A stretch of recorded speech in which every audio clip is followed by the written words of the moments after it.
At the company's annual party, my fiancé, the CEO, was chosen for a game called Opposite Gender Squats. With the whole room cheering, she did not hesitate. She jumped onto a young male intern and wrapped her legs tightly around his waist. He held her by the hips as he lifted and lowered her again and again while she laughed as if she did not have a care in the world. Then came the second round, blindfolded face recognition. When her hands reached the intern, her fingers lingered on his lips and traced them slowly. He suddenly licked her fingertips. Right there in front of everyone, he smirked. "Miss Smith, your hands are really soft. The way you touched my lips just now, that felt amazing. This kind of perk beats any year-end bonus. You smell incredible, Andrea." Her face flushed red, but she did not deny it. She only smiled, shy and pleased. That was when I let out a cold laugh. "If you like it that much, I will assign you as the CEO's assistant. All business trips next year, you two can go together." Her expression changed instantly. "Daniel, what is with the attitude? Can't you handle a game? It's just for fun. Why are you making such a big deal out of it? Who is going to dare play with me after this? Fine. If you enjoy playing so much, then go play with him, because that CEO seat is about to belong to someone else," I muttered. Chapter At the annual party, the new intern Ethan Cole drew the game Opposite Gender Squats. "I want Miss Smith to play this game with me," he said. The room fell quiet for a moment, then erupted into even louder whistles. Andrea Smith wore a tight short skirt and I sat right below the stage. If she had any sense, or if she cared about me at all, she would refuse. "Sure," she replied. "Since you're trying so hard, of course I'll make you happy, Ethan." She slipped off her high heels and walked over barefoot. With practiced ease, she jumped onto Ethan, her legs wrapped tightly around his waist, her black stocking thighs swaying in a way that made people dizzy.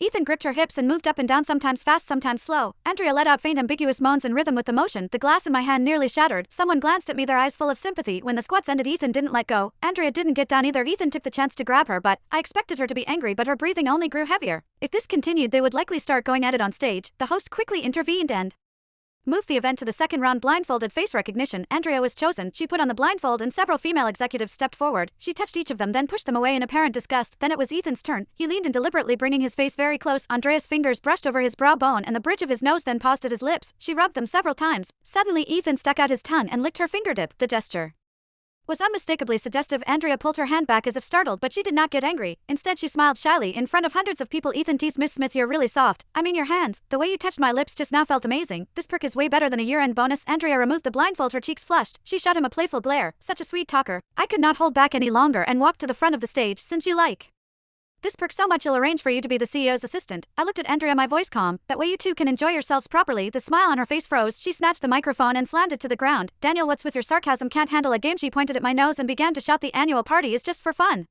Why are you making it such a big deal? Who are you putting that dead face on for? Who would dare play with me after this?" Ethan hid behind her, looking aggrieved. "Mr. Reed, I'm sorry. It's all my fault. I shouldn't have joked with Miss Smith." Andrea immediately shielded him and turned to glare at me. "Look at how sensible Ethan is. And look at you. How can your mind be so filthy?" I watched her defend him, and in that moment my 7 years of devotion felt like a joke. Chapter I was still a little pissed.